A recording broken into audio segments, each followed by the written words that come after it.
तो आज बच्चों हम करने जा रहे हैं केमिकल रिएक्शंस ऑफ एल्काइंस। तो कल मैंने ये चीज़ थोड़ी रिपीट भी कल बताई हुई थी बेटाए कि एल्कीन और एल्काइन की अगर हम रिएक्टिविटी को कंपेयर करें तो हमारे जो एल्कीन्स होते हैं they are much reactive than alkynes. ठीक है, उसके दो रीजंस भी बताए थे।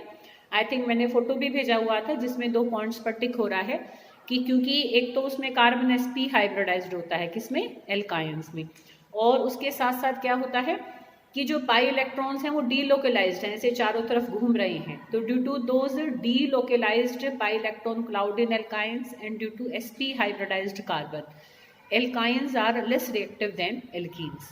तो अब जब हम इसके केमिकल रिएक्शंस कर रहे हैं तो सबसे पहला जो इसके केमिकल रिएक्शन है उसमें हम इसका एसिडिक नेचर देखेंगे।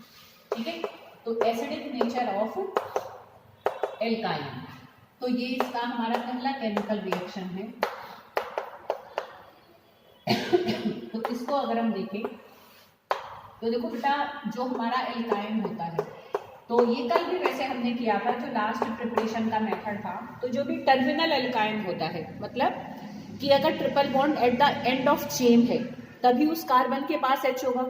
अगर कहीं ट्रिपल बॉन्ड हमारे बीच में है, जैसे कहीं भाई बीच वाले कार्बन पर अगर ट्रिपल बॉन्ड है तो फिर इधर कार्बन कार्बन ही होंगे, बीच वाले कार्बन पे तो हमारे H होगा ही नहीं। तो ऐसे एल्काइन जो टर्मिनल होते हैं, मतलब एंड पर अगर ट्रिपल बॉन्ड होती है तो CH आ जाता है। तो ये वाला जो H होता है जो ट्रिपली बॉन्डेड कार्बन से अटैच्ड होता है, because that carbon is sp hybridized, तो ये कार्बन ज़्यादा इलेक्ट्रोनेगेटिव हो जाता है, तो हाइड्रोजन से ही पूरा इलेक्ट्रॉन खींचने की क्षमता रखता है। तो इसलिए यहाँ पर H पॉजिटिव आयन रिलीज हो सकता है। इसलिए जो एल्काइंस होते हैं वो हमारे एसिडिक बिहेव करते हैं। जो टर्मिनल एल्काइंस होते हैं वो एसिडिक बिहेव करते हैं। तो एसिडिक बिहेव करते हैं तो उसको हम कैसे एक तरीके से प्रूव कर सकते हैं कि how can we see that they are acidic in nature. तो जैसे कि अगर मैं इसको सोडियम के साथ इसका रिएक्शन करा तो ये H हमारा Na से रिप्लेस हो जाएगा, तो H पॉजिटिव जाएगा, Na पॉजिटिव आएगा। तो यहाँ पर इस तरीके से देखो ये हमारा सोडियम एसिटाइलाइट्स बन जाते हैं। तो मेटल के साथ भी रिएक्ट कर जाते हैं, और कल जैसे मैंने बताया था ये सोडा अमाइड के साथ भी रिएक्ट कर जाते हैं, जैसे NaNH2। तो यहाँ पर भी ऐसे H हमारा Na से रिप्लेस हो जाएगा। तो बेसिकली जब भी एसिड बिहेव करते हैं तो हमें सोडियम एसिटाइलाइट्स मिलते हैं।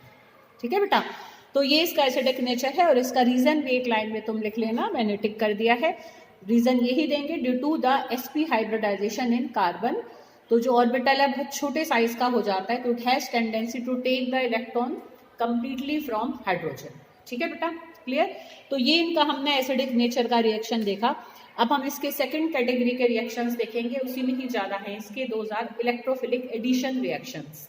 तो जैसे एडिशन रिएक्शंस हमने एल्कीन्स के देखे थे कि हाइड्रोजन आके ऐड हो जाता है, HCl HX है ना, बेसिकली हाइड्रोजन हैलाइड आकर ऐड हो रहा था, हाइपोहेलस एसिड आकर ऐड हो रही थी, हलोजन आकर ऐड हो रहा था, वाटर ऐड हो रहा था। तो सारे एडिशन रिएक्शंस हम एल्काइंस के भी देखेंगे। ठीक है, एल्कीन अगर अच्छे से याद कर लेते हो बेटा तो एल्काइन भी आराम से क्लियर हो जाते हैं। बस वहां पर एक पाई बॉन्ड थी तो यहाँ 2 पाई बॉन्ड है, जो भी होगा रिएक्शन डबल होता जाएगा बस। ठीक है, तो हम इसके सेकंड कैटेगरी के रिएक्शंस देखेंगे, तो वो है इसके इलेक्ट्रोफिलिक एडिशन रिएक्शंस। जैसे वहां पे हमने खाली एक ही टर्म बनाई थी एडिशन रिएक्शन, यहाँ मैं 2 टर्म बना रही हूँ। देखो बेटा, अगर कोई भी रिएजेंट है उसका पहले इलेक्ट्रोफिलिक पार्ट आकर अगर ऐड होता है, मतलब जो पॉजिटिवली चार्ज पार्ट है चाहे डेल्टा पॉजिटिवली चार्ज है, अगर वो पहले आकर ऐड हो रहा है और फिर आकर नेगेटिव पार्ट ऐड होगा तो वो तो इलेक्ट्रोफिलिक एडिशन रिएक्शंस होते हैं। और अगर पहले नेगेटिव पार्ट आकर ऐड हो रहा है फिर पॉजिटिव पार्ट ऐड हो तो वो हमारे न्यूक्लियोफिलिक एडिशन रिएक्शंस होते हैं। तो ये जो मेन शो करते हैं वो इलेक्ट्रोफिलिक एडिशन रिएक्शन शो करते हैं। एक रिएक्शन ये न्यूक्लियोफिलिक एडिशन का भी शो करते हैं, तो उसको हम इसके बाद करेंगे। तो पहले हम देखेंगे इलेक्ट्रोफिलिक एडिशन रिएक्शन। तो बेसिकली होगा वैसे ही जैसे हमने एल्कीन्स में देखा था, तो electrophilic addition reactions of alkynes. तो इसमें अब हम अपना पहले देखने जा रहे हैं। तो जैसे कि इसमें अगर हम पहला देखें तो इलेक्ट्रोफिलिक एडिशन रिएक्शंस में अगर हम हेलोजन्स के एडिशन को देखें, ठीक है, जिस ऑर्डर में बुक में है तो वो ऑर्डर फॉलो कर लेते हैं, अदरवाइज सारे ही आएंगे। तो सिंपल है ये बेटा कि एडिशन ऑफ हेलोजन। तो यहाँ पर हमारा क्या हो जाएगा, जैसे भाई ये मैंने एक एल्काइन दिया और इसमें मान लो मैंने Br2 को ऐड किया, ठीक है। तो पहले तो देखो बेटा यहाँ पर ये Br आया और ट्रिपल बॉन्ड की डबल बॉन्ड रह जाएगा और एक Br यहाँ लग गया, है ना। फिर इसमें एक और भी Br2 ऐड हो जाएगा और जो दोनों ही पाई बॉन्ड्स हैं वो चली जाएंगी, ठीक है। और जैसे पहले एक एक हेलोजन ऐड था, हर कार्बन पे दो दो हेलोजन ऐड हो जाएंगे। तो इस तरीके से हेलोजन हमारा पूरा ऐड हो जाएगा, ठीक है बेटा। CCl4 की प्रेजेंस में करते हैं, ये सॉल्वेंट का काम करता है। तो इस तरीके से यहाँ पर हमारा क्या हो जाएगा, ये ब्रोमीन ऐड हो जाएगा, क्लोरीन ऐड हो जाएगा। तो जब ब्रोमीन ऐड होता है ना, तो ये टेस्ट फॉर अनसेचुरेशन भी होता है, क्योंकि ब्रोमीन ऑरेंज रेड कलर का लिक्विड होता है बेटा। तो कोई भी हमारा, ये मैंने पीछे भी बताया था, तो कोई भी अगर अनसेचुरेटेड कंपाउंड है, आइदर एल्कीन और एल्काइन, उसमें जब हम ब्रोमीन को डालेंगे तो ब्रोमीन का ऑरेंज रेड कलर चला जाता है, ठीक है। तो this is test of unsaturation. तो इसको हम ब्रोमीन वाटर टेस्ट भी कहते हैं। आई थिंक शायद मैंने वहाँ ऐसे बता दिया था कि इसको बेयर्स टेस्ट भी कहते हैं, तो वो मैंने नाम सॉरी गलत बोला था। तो आज मैंने उनको एक जगह लिख भी दिया है, दो टेस्ट ऑफ अनसेचुरेशन होते हैं। बेयर्स टेस्ट भी होता है टेस्ट फॉर अनसेचुरेशन, पर वो KMnO4 वाला होता है। ध्यान करो, कल हमने ऑक्सीडेशन रिएक्शंस करे थे ना एल्कीन्स के, तो जब KMnO4 किसी एल्कीन या एल्काइन के साथ रिएक्ट करेगा, तो जब रिएक्ट कर ही जाएगा तो उसका पिंक कलर चला जाएगा, तो वहां भी रंग जाता है। पर जब KMnO4 का पिंक कलर चला जाता है, डिस्चार्ज हो जाता है, तो वो तो बेयर्स टेस्ट होता है। और KMnO4 के सोल्यूशन को हम बेयर्स रिएजेंट भी कहते हैं, ठीक है। बट जब ब्रोमीन का कलर जाता है तो वो ब्रोमीन वाटर टेस्ट होता है और यहाँ ऑरेंज रेड कलर जाता है। But both are the test of unsaturation, कि कोई भी ऑर्गेनिक कंपाउंड अनसेचुरेटेड है कि नहीं है, दैट वी कैन इजीली जज with the help of bromine water और पोटेशियम परमैंगनीज, ठीक है, KMnO4 सोल्यूशन। तो जब हम ब्रोमीन वाटर से करते हैं तो उसको ब्रोमीन वाटर टेस्ट कहते हैं, और जब KMnO4 से करते हैं तो उसको हम बेयर्स टेस्ट कहते हैं, ठीक है। तो ये दोनों मैंने अलग से लिख दिए हैं आज, और तुम्हें आज उसकी पिक मिल जाएगी, ठीक है बेटा। तो ये हमारा टेस्ट फॉर अनसेचुरेशन भी है, और हमने इसमें एडिशन ऑफ हेलोजन्स को भी देखा, ठीक है। तो ये पहला किया हमने, एडिशन ऑफ हेलोजन। अब इसी के अंदर अब हम अपना दूसरा करेंगे, तो इसमें एडिशन ऑफ हेलोजन एसिड्स या हाइड्रोजन हैलाइड है। तो यहाँ पर हम हेलोजन एसिड लेके चलेंगे, या हाइड्रोजन हैलाइड कह सकते हैं। हेलोजन एसिड समझते हो, HX। तो यहाँ पर भी देखो बेटा इसी तरीके से ऐड होगा। चलो बेटा ये दे दूँ इसको। तो अगर मैं इसको ऐड करूं, जैसे कि मैंने यहाँ HCl ले लिया, ठीक है। तो अब तुम देखो यहाँ कोई मार्कोनिकोफ या एंटी मार्कोनिकोफ नहीं लग सकता है, क्योंकि देखो ये तो सिमेट्रिकल है हमारा। तो जब हमारी दोनों ही पाई बॉन्ड हैं, तब तुम चाहे H को यहाँ लगा दो या यहाँ लगा दो, Cl को इधर लगा दो या इधर लगा दो। तो जैसे कि भाई मान लो मैंने H को तो यहाँ लगा दिया और Cl को यहाँ लगा दिया, अभी भी still one pi bond is there, तो इसमें एक और HCl भी ऐड हो जाएगा। पर अब जब ऐड होगा ना बेटा, अब मार्कोनिकोफ रूल फॉलो होगा, क्योंकि अब इस कार्बन पर क्या है, कम हाइड्रोजन है।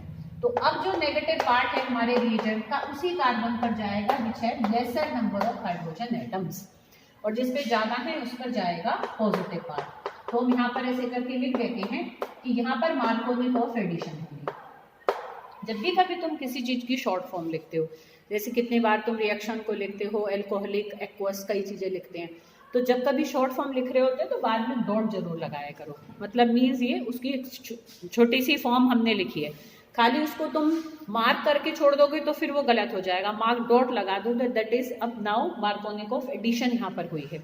तो जब होगी तो नेगेटिव पार्ट इस कार्बन पर जाएगा, ठीक है। तो अब यहाँ पर ऐसे ही बनेगा कि ये ही बनेगा।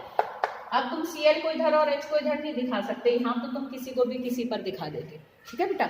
तो मार्कोनिकोफ एडिशन ही यहाँ पर भी फॉलो होगी, बट वो हमारा जो एल्काइन है वो उसमें जो डबली बॉन्डेड कार्बन बन गया, तो उसमें एक पे ज्यादा और एक पर कम हाइड्रोजन होने चाहिए, ठीक है। Then we can do Markovnikov addition. तो ये हमने इसकी सेकेंड एडिशन देखी। थर्ड देखो बेटा, एडिशन ऑफ हाइपोहेलस एसिड। तो ये भी हम पहले देख चुके हैं ऑलरेडी। तो वो ही है एल्कीन्स वाले ही रिएक्शन, बट हम दो पाई बॉन्ड्स पर अप्लाई कर रहे हैं। प्लीज बेटा फिर कह रही हूँ बेटा, इनको लिख कर याद करना रिएक्शंस को, ठीक है। और भूमिका बेटा अगर तुम वीडियो को देख रहे हो तो एक बार पायल के घर जाकर जरूर पता करना, वो ना तो लड़की फोन उठा रही है मेरा बिल्कुल भी, ना कोई मैसेज कर अप्लाई कर रही है। तो उससे जरा पता करो बेटा कि वो कर भी रही है, वीडियोस देख रही है, काम कर रही है, नहीं कर रही है, ठीक है, कोई दिक्कत तो नहीं है। ठीक है बेटा, एक बार जरा उसका पता करके मुझे फ़ोन करके बताना। ठीक है भूमिका। तो अब देखो बेटा, addition of hypohalous acids. Hypohalous acids हमारे क्या होते हैं? HOX, जैसे HOCl। ठीक है ना बेटा, HOBr, HOI। तो इसमें भी देखो बेटा इसी तरीके से ही एडिशन होगी। ये मैंने HOCl को लिया, तो अब देखो ये इसका नेगेटिव पार्ट और ये इसका पॉजिटिव आ जाएगा, है ना। Oxygen is more electronegative than halogen, मतलब है ना, एक्सेप्ट फ्लोरीन। तो यहाँ पर भी हमारा देखो, किसी को अभी तो तुम किसी पर भी ऐड करा दो, मान लो इसको मैंने इस पे करा दिया और इसको इस पे करा दिया। ठीक है, तो ये CHOH बना, डबल बॉन्ड में कन्वर्ट हो गया, और ये CHCl बना। अब जब मैं इसमें बेटा दूसरा पार्ट ऐड कराऊंगी, दूसरा मॉलिक्यूल ऐड कराऊंगी, स्टिल ये पॉजिटिव और ये नेगेटिव है। तो अब हमारा, तुम यहाँ ध्यान से देखो तो बेटा, अब यहाँ पर हमारा जब ये OH और इधर Cl आ जाएगा हमारा, अब हम जब इस पर ऐड करेंगे, ठीक है, तो अब यहाँ पर हमारा क्या होगा बेटा कि ये इसी पर ही जाएगा, ये हमारा इसी पर ही जाएगा। ठीक है, देखो ये हमारा नेगेटिव पार्ट है, क्योंकि ये कार्बन हमारा ज्यादा पॉजिटिव हो रहा होगा, क्योंकि ऑक्सीजन कार्बन से ज्यादा स्ट्रांगली खींचेगा, इतना क्लोरीन ने कार्बन से स्ट्रांगली नहीं खींच रखा होगा कंपैरेटिवली अगर हम देखें। ठीक है, तो अब जब ये इस पर गया और ये इस पर गया, तो यहाँ पर हमारा देखो बेटा क्या होगा कि मान लो ये बन गया। अब ये कंडीशन ऑर्गेनिक में एक बहुत अनस्टेबल कंडीशन होती है, अगर कभी भी एक ही कार्बन पर 2 OH ग्रुप आ जाए। कभी भी अगर ड्यूरिंग द रिएक्शन ऐसा हो जाए कि मतलब same carbon carries 2 OH groups, तो वो अनस्टेबल कंडीशन होती है, तुरंत वो कंपाउंड अपने में से वाटर को लॉस करके CHO ग्रुप में वो चेंज हो जाता है। तो यहाँ से तुरंत वाटर मॉलिक्यूल हमारा लॉस होगा, और ये आपस में डबल बॉन्ड बना लेंगे, और यहाँ पर CHO ग्रुप आ जाएगा। तो यहाँ हमें जो कंपाउंड मिलेगा बेसिकली वो क्या बनेगा? ऐसे ये CHCl2, ठीक है ना, ये CHCl2 और ये हमारा CHO में कन्वर्ट हो जाएगा, मतलब एल्डिहाइड ग्रुप आ जाएगा। ठीक है, तो इस तरीके से यहाँ पर जो दूसरा कंपाउंड बनेगा वो हमें एक एल्डिहाइड ग्रुप में कन्वर्ट होकर मिलेगा। तो this is addition of hypohalous acids. ठीक है बेटा, आ रही है बात समझ में?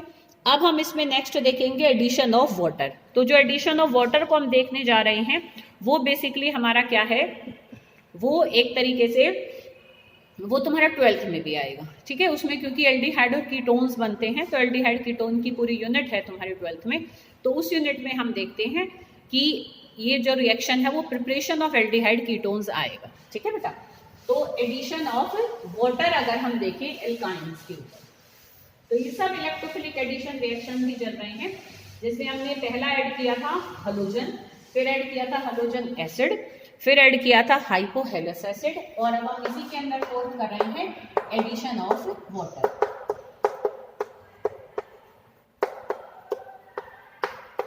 तो वाटर की एडिशन को अगर हम देखें, देखो अब यहाँ पर हमारा क्या होता है, तुम्हें ध्यान हो तो बच्चों, हमने एक आइसोमेरिज्म की थी, कीटोइनोल आइसोमेरिज्म, मतलब टोटामेरिज्म की थी। तो उसमें कीटोइनोल टोटामेरिज्म हमने की थी, तो यहाँ हमारा उसका यूज होगा। ठीक है, देखो कैसे। अब देखो बेटा, मैंने H को इस पर ऐड किया, OH को इस पे ऐड कर दिया, कोई भी किसी पर भी कर सकते हो, because it is an unsymmetrical alkene. अगर अनसिमेट्रिकल ना हो तो हम मार्कोनिकोव रूल फॉलो करेंगे। ठीक है, सिंपल ये ध्यान रखना है कि अगर हमें जज करने में प्रॉब्लम हो रही है, ऐसा लग रहा है अलग अलग प्रोडक्ट्स बन जाएंगे ये अलग अलग पे ऐड करने पे, तो simple you have to follow Markovnikov rule. ठीक है बेटा, ये नेगेटिव पार्ट को उस कार्बन पर लगा देना है जिसपे कम नंबर ऑफ हाइड्रोजन एटम्स है। ठीक है बेटा, तो अब हमने यहाँ पर देखो इधर तो H को लगा दिया, ये H इधर आ गया, और OH हमारा आ गया इस कार्बन पे। ठीक है, ये बन गई डबल बॉन्ड। बताओ यहाँ तक कोई दिक्कत किसी को? अब ये जो हमारा कंपाउंड बना है, ठीक है, ये एक एल्डिहाइड का ही इनोलिक फॉर्म है। ठीक है बेटा, देखो E डबल बॉन्ड है और OH मतलब ओल है, तो ये इनोल फॉर्म बन गई एक एल्डिहाइड की। अब जो हमारे एल्डिहाइड्स होते हैं बेटा, उनमें जो एल्डिहाइड या कीटोन्स होते हैं, उनमें जो कीटो ग्रुप होता है, मतलब जो CO ग्रुप होता है, वो ऐसे इनोलिक फॉर्म के साथ एक तरीके से क्या है, ऐसे इंटर कन्वर्जन शो करता है, और उसमें भी उसकी कीटो फॉर्म क्योंकि ज़्यादा स्टेबल होती है as that of its enolic form. तो अगर कोई एल्डिहाइड कीटोन हमें इनोलिक फॉर्म में मिलता है तो वो अपने आप को आइसोमराइज करके कीटो फॉर्म में खुद से बदल लेता है। जैसे अब ये अपने आप को खुद बदल लेगा, कैसे बदलेगा देखो बेटा, तुम्हें ध्यान हो तो इसमें कि जो डबल बॉन्ड है वो तो हमारी यहाँ शिफ्ट हो जाएगी, जो भी हाईली इलेक्ट्रोनेगेटिव वाला आइटम है, देखो इसी का H तो हमारा पहले मतलब इसके पास H आया था कि अगर हम इसको कीटो फॉर्म से इनोलिक फॉर्म में कन्वर्ट होते हुए देख रहे थे जब हाँ समझाया था। चलो पहले इसको देखो, तो देखो बेटा ये डबल बॉन्ड तो हमारी यहाँ शिफ्ट हो जाएगी, ठीक है, और जो हमारा H है वो साथ वाले कार्बन पर चला जाता है, ठीक है। सिंपल ये ध्यान रखना है कि जिस कार्बन पर हमारा OH ग्रुप लगा हुआ है, ठीक है, वो कार्बन किसी और के साथ डबल बॉन्ड से बंधा हुआ है, तो जिस कार्बन पर OH लगा हुआ है उसका H दूसरे वाले कार्बन पर जाएगा। मतलब जो डबल बॉन्ड से बंधे हुए दो कार्बन है, इस एक पर तो खुद ही लगा हुआ है OH, दूसरे कार्बन पर ये H चला जाएगा और डबल बॉन्ड फिर यहाँ से शिफ्ट होकर यहाँ जाएगी, क्योंकि जब इस कार्बन को यहाँ से बॉन्ड मिल जाएगी, ठीक है ना बेटा, और यहाँ पर फिर इस कार्बन की जब एक बॉन्ड टूटेगी तो यहाँ बॉन्ड बनाएगा, क्योंकि ऑक्सीजन ने यहाँ H से बॉन्ड तोड़ी, तो ये H तो यहाँ चला गया, इसकी ये पाई बॉन्ड टूट गई तो ये पाई बॉन्ड यहाँ आई। तो सिंपल ऐसे ध्यान रखना है कि इनोलिक फॉर्म से कीटो फॉर्म कैसे बनानी है, जो भी OH ग्रुप का H है उसको दूसरे कार्बन पर भेज देना है जो कि डबल बॉन्ड से बंधा हुआ है उसी कार्बन से जिस पर कि OH ग्रुप लगा हुआ था। क्लियर बेटा? तो इस H को हम यहाँ पहुंचाएंगे तो ये किसमें कन्वर्ट हो जाएगा, देखो CH3 CHO बन गया, तो ये हमारा एक एल्डिहाइड बन गया, ठीक है। तो ये इसकी इनोल फॉर्म थी और ये इसकी क्या है बेटा, कीटो फॉर्म थी, तो ये अपनी कीटो फॉर्म में ऐसे अपने आप को चेंज कर लेता है। आ रही बेटा बात समझ में, ठीक है। तो इस तरीके से हमने इनोल फॉर्म को कीटो फॉर्म में बदलते देखा। अब इसी से चलो कीटोन को भी हम बनता हुआ देख लेते हैं। हम एक और एल्काइन के साथ इस रिएक्शन को करते हैं और ये in the presence of HgSO4 भी होता है, हाँ ठीक है, थोड़ी हम हीटिंग भी करते हैं बिल्कुल। तो देखो इसमें हम थोड़ा सा एसिड डालते हैं, ऐसे हम यहाँ थोड़ा रिएजेंट का ध्यान रखेंगे, तो इन रिएजेंट की प्रेजेंस में ये होता है। अब हम इसको एक और एल्काइन के साथ देखते हैं जिसमें हम देखेंगे कि कीटोन बन रहा होगा, तो इसको थोड़ा ध्यान से समझेंगे। देखो बेटा, जैसे कि मैं मान लो मैंने ये वाला एल्काइन ले लिया, ठीक है, और इसके साथ मैं अब वाटर को एडिशन करते हुए दिखा रही हूँ। अब ये भी सिमेट्रिकल एल्काइन ही है, तो किसी को हम किसी पर भी लगा सकते हैं। अब जैसे मान लो मैंने H को इस पर बॉन्ड बना दिया और OH की बॉन्ड इस कार्बन से लगा दी, ठीक है। तो देखो बच्चों, आई थिंक शायद वहां चमका सा पड़ेगा तो शायद तुम्हें ना क्लियर हो, तो मैं यहाँ बना रही हूँ, इधर देखना बेटा। तो CH3 और देखो ये H हमारा इस कार्बन पर आया, ठीक है, ये H इस कार्बन पर आ गया और इस कार्बन पर फिर ये ट्रिपल बॉन्ड डबल बॉन्ड में कन्वर्ट हो जाएगी, क्योंकि इसको भी एक बॉन्ड मिली और इसको भी। इसने किसके साथ बॉन्ड बना ली, OH के साथ, ठीक है। ये इसकी कैसी फॉर्म बनी, इनोल फॉर्म बनी। अब ये अपने आप को कीटो फॉर्म में किस तरीके से बदलेगा, ठीक है, ऐसे बदल लेगा, इंटर कन्वर्ट होते रहते हैं। देखो बच्चों, अभी मैंने बताई थी कि OH का H, इसको थोड़ा क्लियर बना देती हूँ, OH का H डबल बॉन्ड वाले दूसरे कार्बन पर जाएगा, एक के साथ तो खुद बंधा हुआ है, दूसरा ये कार्बन है, ठीक है। तो ये वाला H घूम के कहाँ गया, इस कार्बन पर जाएगा, फिर ये डबल बॉन्ड कहाँ शिफ्ट होगी, इधर शिफ्ट हो जाएगी, ठीक है। तो यहाँ देखो बेटा क्या बन गया, ये मैंने H2 लगा दिया, हाँ ये गलती कर दी बेटा, सॉरी, ये हमारा यहाँ से CH3 था, है ना, तो इसको मैंने ऐसे का ऐसा उतारा। देखो CH3 C CH3 CH3 C CH3, triple bond changes into double bond by the addition of these two atom or group of atom, ठीक है, on these pi bonded carbon atoms। एक पर H आ गया और एक पर ये OH आ गया, तो OH का जो H है वो दूसरे डबल बॉन्डेड कार्बन पर जाएगा, फिर डबल बॉन्ड इस कार्बन और ऑक्सीजन के बीच में आ जाएगी, ये यहाँ शिफ्ट हो जाएगी और H घूमकर यहाँ चला जाएगा, ठीक है।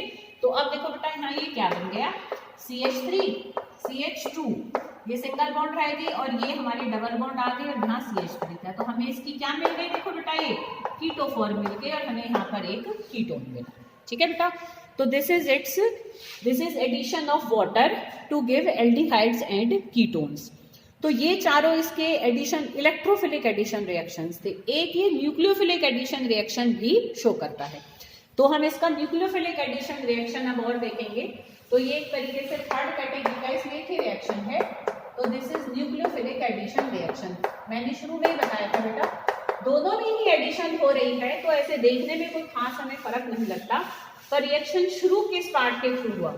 अगर रिएजेंट के पॉजिटिव पार्ट के थ्रू शुरू हुआ, जैसे H और OH था हमारा पानी में, तो पहले H पॉजिटिव ऐड होगा फिर OH नेगेटिव ऐड होगा। तो अगर इलेक्ट्रोफिलिक पार्ट के थ्रू रिएक्शन स्टार्ट हुआ तो that is electrophilic addition reaction, और अगर न्यूक्लियोफिलिक पार्ट के थ्रू शुरू होगा तो that is nucleophilic addition reaction. तो जो छोटे अल्कोहल के मॉलिक्यूल्स होते हैं उनकी जब एडिशन होती है ना बेटा एल्काइन के अंदर, तो वो हमारा क्या होता है, न्यूक्लियोफिलिक एडिशन रिएक्शन होता है। देखो ये डेल्टा नेगेटिव, ये डेल्टा पॉजिटिव, तो यहाँ ये पहले नेगेटिव पार्ट ऐड होगा और फिर ये पॉजिटिव पार्ट ऐड होगा, ठीक है। उसी तरीके से ही होगा अगर ये अनसिमेट्रिकल एल्काइन है तो फिर मार्कोनिकोव एडिशन होगा, ठीक है। तो यहाँ पर ये हमारा OCH3 लगेगा, डबल बॉन्ड CH2, ठीक है। तो इस तरीके से यहाँ पर हमारा जो कंपाउंड बना है तो ये हमारा मार्कोनिकोव एडिशन से बना है। This is its nucleophilic addition reaction, ठीक है। ये यहीं तक ही रुक जाएगा। अब हम रिडक्शन ऑफ एल्काइंस देखें। रिडक्शन का मतलब देखो एडिशन ऑफ हाइड्रोजन ही होता है, तो बेसिकली हम इस रिएक्शन को इलेक्ट्रोफिलिक एडिशन में भी रख सकते हैं कि हाइड्रोजन मॉलिक्यूल आकर ऐड हो रहा है। तो ये रिएक्शन हमने एल्कीन्स की प्रिपरेशन में भी कर रखा है, एल्कीन्स की प्रिपरेशन में भी कर रखा है कि एल्काइंस को अगर हम कम हाइड्रोजन सप्लाई करते हैं in the presence of Lindlar's catalyst या लिक्विड अमोनिया के प्रेजेंस में करते हैं तो हमारी पार्शियल रिडक्शन हुई थी और एल्काइन से हमें एल्कीन मिला था। अगर हम जितना उसको हाइड्रोजन की जरूरत है सारी दे दो तो एल्काइन किस में कन्वर्ट हो जाता है, एल्केन्स में। तो reduction of alkyne basically addition of hydrogen ही है, that is also called hydrogenation, या हम रिडक्शन ऑफ एल्काइंस भी कह सकते हैं, ठीक है बेटा। तो वो हमने पहले कराई हुआ है, तो चलो एक बार फिर से देख लेते हैं। तो this is its fourth category of reactions, reduction. Reduction mean simple addition of hydrogen. तो इसमें हम 2H2 ऐड कर देंगे, ठीक है। निकल की प्रेजेंस में हाइड्रोजन गैस पास करेंगे, 2H हाइड हो जाएंगे, 2H हाइड हो जाएंगे और हमें एल्काइन से एल्कीन मिल जाएगा। तो this is it's reduction reaction, ठीक है बेटा। तो ये सारे हमने इसके रिएक्शंस देखे एडिशन और रिडक्शन के। अब हम नेक्स्ट वीडियो में इसके ऑक्सीडेशन रिएक्शंस देखेंगे जैसे कल हमने एल्कीन्स के देखे थे।